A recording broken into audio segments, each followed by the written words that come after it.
travelers and monster catchers abound. I'm Stelliferous, and you have crash-landed on the Monster Catcher Journal podcast. Not all glyphs are terrifying or ancient or filled with mysterious cosmic energy. Some are just little menaces with too much curiosity and not enough sense. And today we will be talking about a glyph called the Pine Whisp. We were camped out near the edge of the Viridian Veins, that massive glowing forest that stretched across Nibiru's northern hemisphere. Zena was cataloging samples, while Luna was trying to fix the scanner, and I was trying not to think about how quiet it was. That's when something tugged my hair. Not a breeze, not a bug, not a tug. I turned around, and there it was, this long, lean creature perched upside down from a branch, staring at me with bright golden eyes and a grin full of tiny needle-like teeth. It had my data chip clenched between its teeth. Although it had my data chip in its tiny, clever teeth, I couldn't move. Not a single muscle responded. Something about it held me in place. A strange mixture of curiosity and awe. At first glance, my mind tried to make sense of it. It looked almost like something I'd seen in an old Earthfield guide, the Irish pine marten. Lithe and agile, darting through the branches, but the resemblance ended there. For along its spine crawled like molten lava trapped beneath thin, delicate skin, ran streaks of stone, red, glowing as if the creature carried a miniature sun on its back. Tiny flickers of flames licked the edges of its fur, dancing across it without consuming a single hair, illuminating the misty air around us in warm, flickering light. Each movement made the flames ripple and shift, a living, breathing fire painting the shadows with motion. Then I noticed its head. Nestled just above its small, round ears were two straight black horns that rose like twin spikes of obsidian, sharp and perfect. Reflecting the moonlight in eerie glimmers, they seemed impossibly solid against the soft, fluid motion of the flames, like a crown forged from darkness itself. The creature tilted its head, eyes gleaming with something almost mischievous, or perhaps knowing, and in the instant, the world around me melted away.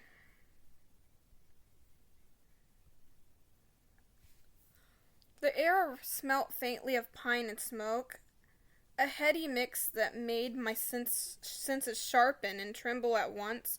Its tail flicked lazily, tipped with the same fiery red glow as its back, leaving faint trails of light that shimmered in the mist. Every instinct screamed that I should reach out, that I should run, that I should grab the chip and escape. But I couldn't. My gaze locked with its amber-green eyes, and the world seemed to pause, as though this creature had the power to suspend time itself, just for this moment. It was playful, yes, but not the ordinary sense of playful. Every twitch of its ear, every curl of its flaming tail, every deliberate glance felt deliberate. Like it was studying me as much as I was studying it. And then I stood, utterly captivated, mesmerized by its impossible, otherworldly blend of flame, fur, and horns, suspended between the wild familiarity of Earth and the alien majesty of Nibiru. I finally blinked and shook my head, realizing that Zena and Luna were both staring at me, grinning like idiots.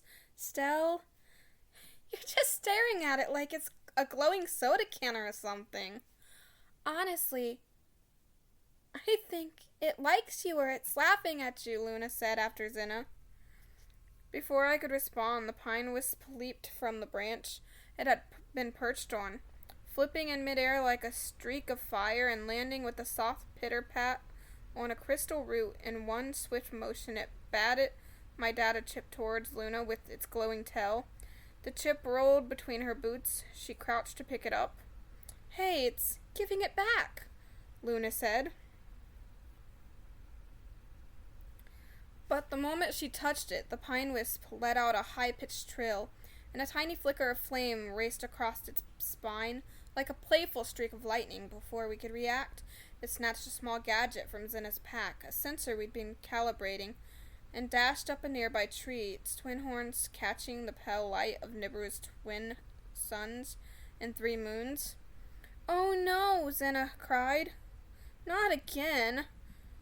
We gave chase, moving careful over glowing moss and jagged roots. The creature zigzagged expertly through the low-hanging branches, occasionally dropping small sparks that bounced harmlessly off the ground like floating fireflies.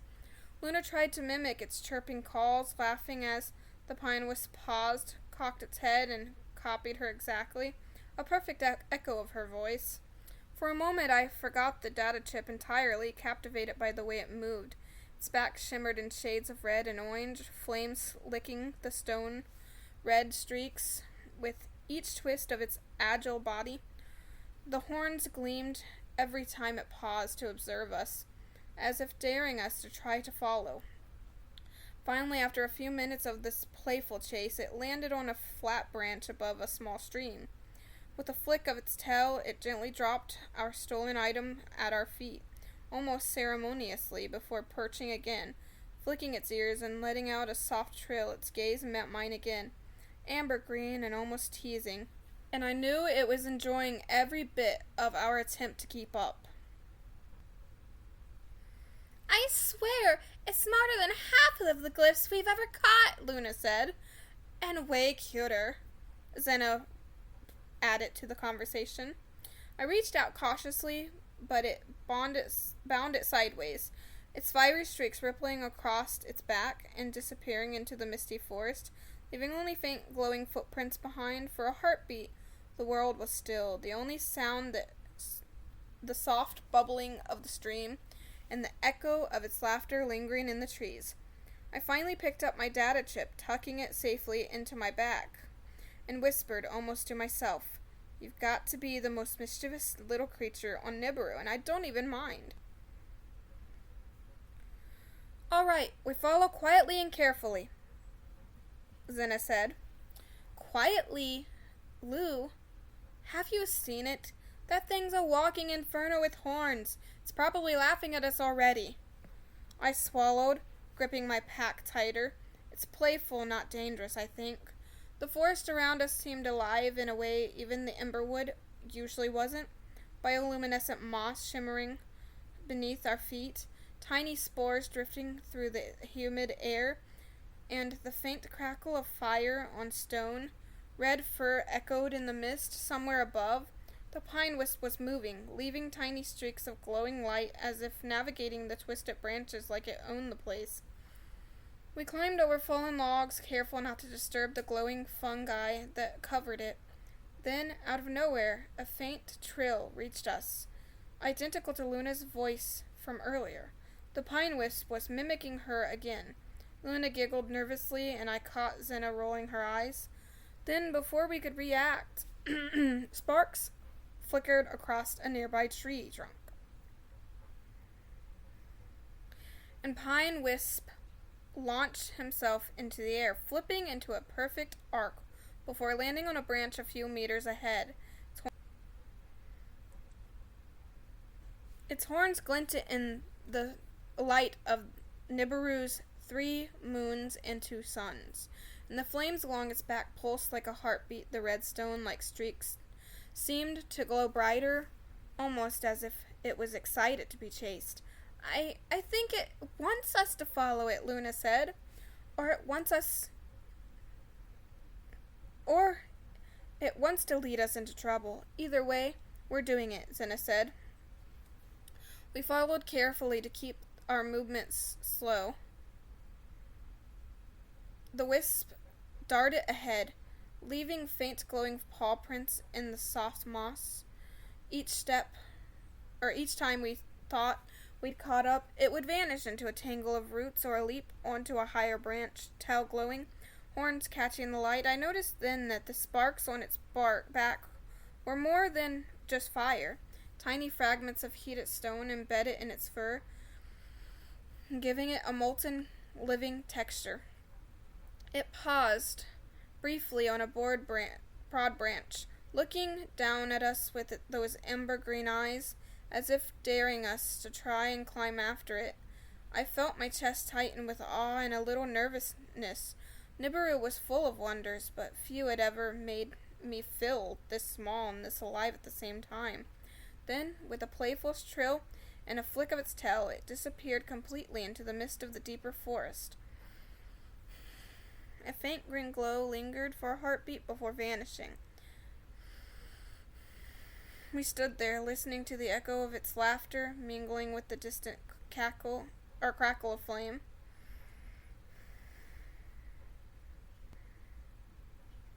I think it's trying to teach us something, Luna said, or just show off. Zena scoffed. I smiled, tucking my data chip safely back into my pack. Maybe a bit of both. Either way, we're not done yet. And with that, we stepped deeper into the Emberwood, following the faint trails of fire and light, ready for whatever mischief the Pine Whisp had in store. I knew if I wanted to catch the Pine Whisp, I had to get him to come down somehow. And then it hit me. They're meat eaters. They love the pods of the Carnivora plant, and we had found a few earlier, so I decided that I was going to try and lure him down with the Carnivora plant. I held my breath as the Pine Whisp crouched over the Glyph, its amber green eyes flicking between the meaty Carnivora pods and the trap itself. Its tail flicked lazily, flames pulsing along the stone red streaks of its back, and for a heartbeat I worried it might sense the danger and bolt. But it was too focused on the food. Each careful nibble brought it closer to the Glyph mechanism, the trap I had painstakingly prepared. I had tested it with smaller creatures before, but nothing like this. The Pine Whisp was fast, clever, and mischievous. One wrong step, and it could vanish into the Emberwood, leaving me empty-handed. Then, as it reached for the final piece inside the Glyph, I triggered the mechanism with a quiet click. The cage-like field of shimmering energy enveloped the creature. For a moment it froze, flames rippling across its back, horns glinting in the twin suns and 3 moons light, and then it let out a sharp trill of surprise. I held my ground, careful not to startle it further. Zena and Luna emerged from the trees, eyes wide. You actually did it, Stell! You caught it! Zena said. And look! It looks furious. Look at those flames, Luna said. The Pine Whisp paced within the Glyph, tail flickering, sparks trailing behind its movements, but it didn't try to break free. Its ember green eyes studied us, intelligent and wary, but also somehow curious. I approached slowly, speaking softly. It's okay, I just want to observe you. I won't hurt you. For a moment it seemed to consider my words, head tilting, horns catching the light like 2 tiny sentinels. Then it settled down slightly, still alert, but no longer panicked. The Carnivora pods had worked as bait, yes, but I realized this wasn't just about hunger, it was about trust. The Pine Whisp might be mischievous and wild, but it wasn't stupid. It could tell the difference between danger and careful curiosity. I exchanged a look with Zena and Luna. We had done it. We had captured the Pine Whisp, not with brute force, but with patience, cleverness, and respect. And as the small creature glowed softly in the Glyph, I felt a thrill of triumph. Mixed with awe, on Nibiru, even a capture could feel like a privilege.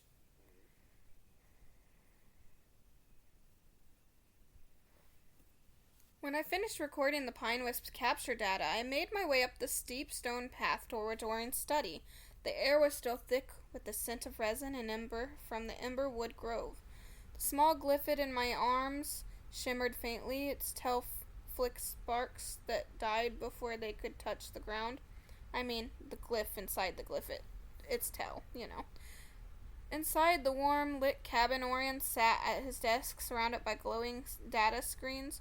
The faint hum of the Academy's field network filling the room. He looked up when I entered, eyes instantly drawn to the creature nestled inside the glyph in my hand.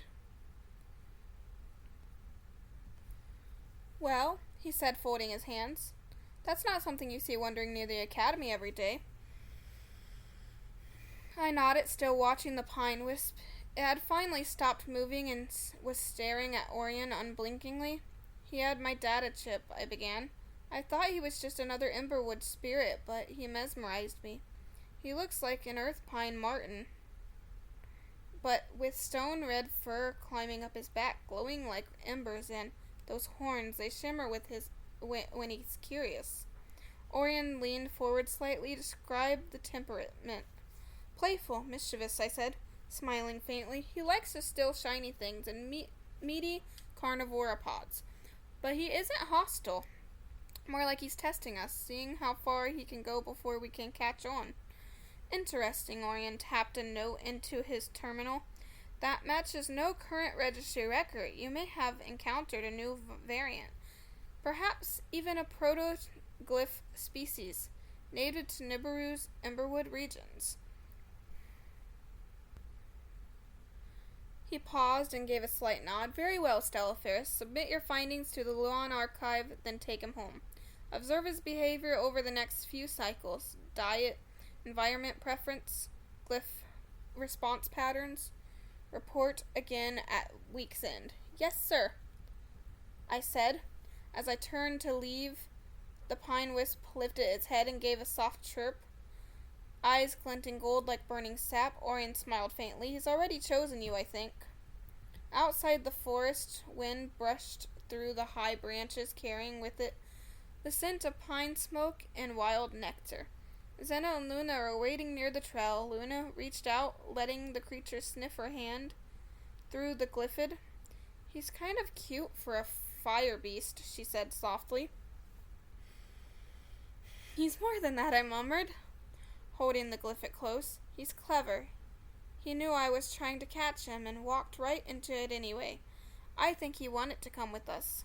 The Pine Wisp trilled again, brighter this time, the flames on his back flickering with a pulse-like rhythm. As we began the long walk home, the path lit faintly under his glow, as if the forest itself was acknowledging the new bond forming, one spark at a time. And in that moment I knew without a doubt everything would be okay. The Emberwood's mischievous fire beast had chosen me, and somehow I had chosen him. And when we got home, I sat right beside him, letting him explore his new home. I realized that this was only the beginning of the adventure. Curiosity and a little bit of chaos were coming with him, but for the first time it felt like home could handle it. And with a small trill from the Pine Wisp, sparks softly faded to embers along its back. I smiled, feeling a deep certainty settle over me. We were both exactly where we were meant to be. I woke up in the early morning, shivering under my blanket. The cabin was quiet, except for the wind brushing against the window panes. The air had that crisp bit of dawn, the kind that seeps into your bones no matter how tightly you wrap yourself. Pine Whisp was curled up near the hearth, his tiny horns barely visible against his dark fur. His tail flickered once, a spark of soft whoosh, whoosh, and then, before I could even blink, the little fire starter decided to help. In an instant, his entire back flared to life, causing the room to light up in an orange glow. The heat hit me like a wave, and my blanket smoked before I could react. "Ah, Pine Whisp!" I yelped. Falling out of bed, my hair stood on end, my sleeves were singed at the edges, and I must have looked like some half-burnt forest ghoul stumbling into the hallway. Zena burst out laughing from the kitchen. "Stars above, Stelliferous! Did you fight a campfire in your sleep?" "Apparently my new roommate thinks I am one," I groaned, patting at my still warm shirt as Pine Whisp sat proudly on the rug, his back still blazing, tail swishing with satisfaction. Luna peeked out around the corner. trying not to laugh. Well, at least he's thoughtful. He didn't mean to roast you, just toast you. I gave her a look that could have melted ice. Very funny. But I couldn't stay mad. The little creature tilted his head, eyes glowing like tiny embers, and gave a soft, guilty trill, almost apologetic. I sighed and crouched down, rubbing the top of his head gently. It's okay, buddy. You meant well. Just maybe next time warm the air, not the human. He chirped again, tail flicking and the flames along his back slowly dimming to a warm, harmless glow. The morning light finally broke through the windows, casting golden streaks across the cabin walls. Zena set a steaming mug of pine tea on the table. Luna opened the shutters, and Pine Whisp hopped into my lap, curling up with a soft hum of contentment. And though I smelled faintly of charcoal and regret, I couldn't help but laugh. This was life with a mischievous Emberwood creature. Unpredictable, chaotic, and somehow comforting.